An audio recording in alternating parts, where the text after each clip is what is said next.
Hello student, कैसे हैं आप सभी लोग। आप सभी लोगों का बहुत बहुत स्वागत है मेरे चैनल पे। मैं अमरीश कुमार सिंह एक नई वीडियो लेकर के हाजिर हूँ आपके सामने। और इस वीडियो में हम लोग बात करेंगे 11th के फिजिक्स की। तो हम इस वीडियो में मोस्ट इम्पॉर्टेंट क्वेश्चन आप chapter work energy and power की बात करेंगे। तो चलिए इस वीडियो को आगे बढ़ाते हैं। Most important question of 11th physics chapter work energy and power. इस वीडियो में हम इस चैप्टर के 5 मोस्ट इम्पॉर्टेंट क्वेश्चंस की बात करेंगे डियर स्टूडेंट। हम आपको सजेस्ट करेंगे, अगर आप कुछ भी नहीं पढ़े हैं तो कम से कम इतना जरूर पढ़ के जाएं। अगर आप सब कुछ पढ़े हैं तो इन 5 क्वेश्चन को एक बार जरूर देखें। तो चलिए देखते हैं क्वेश्चन नंबर 1। क्वेश्चन नंबर 1 आपका 5 पार्ट तक डिवाइड है। ए पार्ट में कह रहा है define the term work. Work को डिफाइन करिए। राइट इट्स एसआई यूनिट, इसकी एसआई यूनिट लिखिए। Calculate the work done by constant and variable force. जो है वेरिएबल फोर्स और कांस्टेंट फोर्स के द्वारा जो वर्क डन होता है उसको कैलकुलेट करिए। इज वर्क डन और scalar or a vector quantity. क्या वर्क डन एक स्केलर क्वांटिटी है या वेक्टर क्वांटिटी है, इसको बताएं। Part B, what do you mean by positive work, negative work and zero work.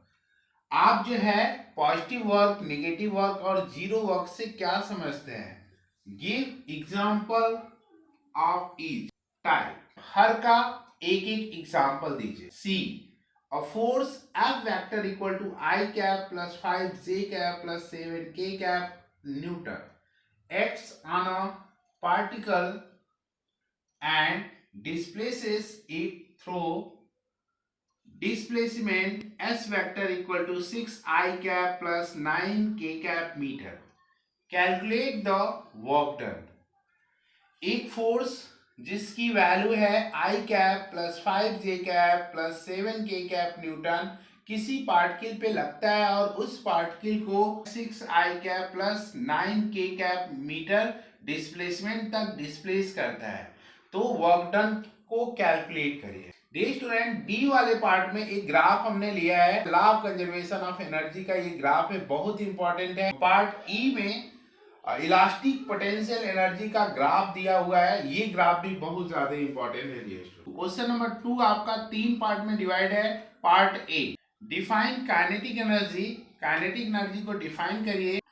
Derive an expression for kinetic energy of a body moving with uniform velocity.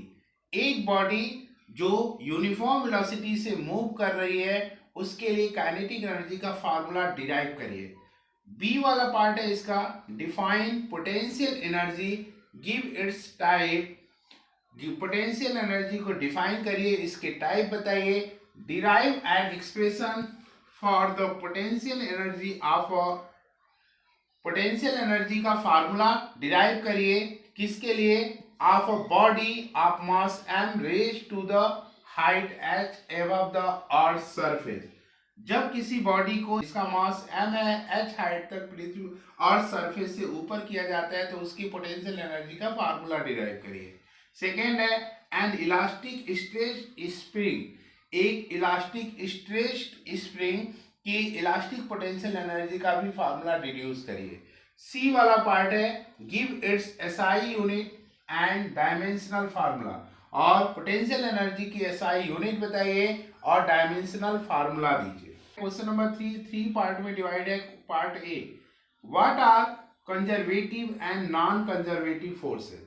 Conservative and non conservative forces क्या है, give one example of each.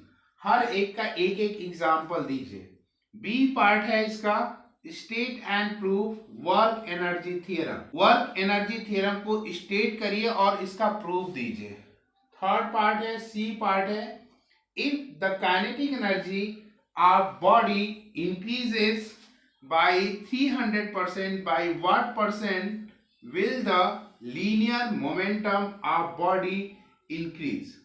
अगर किसी body की kinetic energy 300% increase कर दी जाती है तो उसकी लीनियर मोमेंटम कितने परसेंट इंक्रीज हो जाएगी। क्वेश्चन नंबर 4 टू पार्ट में डिवाइड है। Part A, state and prove law of conservation of energy. B, define power kilowatt hour. ये दोनों टॉपिक इंपॉर्टेंट है डियर स्टूडेंट। तो ये क्वेश्चन नंबर 4 कंप्लीट होता है। Question number 5, this is also divided into two part. Part A, define collision, give its type, derive required expression for each. Collision क्या है, उसके टाइप्स दीजिए और रिक्वायर्ड एक्सप्रेशन हर एक के लिए फाइंड करिए। यहाँ पे कोफिशिएंट ऑफ रेस्टिट्यूशन के बारे में पूछा जाता है आपसे। तो डियर स्टूडेंट, बहुत ही टफ होता है किसी चैप्टर से 5 इंपॉर्टेंट क्वेश्चन को सेलेक्ट करना। फिर भी मैंने 5 इंपॉर्टेंट क्वेश्चंस लिया है। ये वीडियो आपको कैसी लगी जरूर बताइएगा। अगर अच्छी लगी हो तो एक लाइक कर दीजिएगा। अगर आप चैनल पे नए हैं तो चैनल को सब्सक्राइब कर लीजिएगा।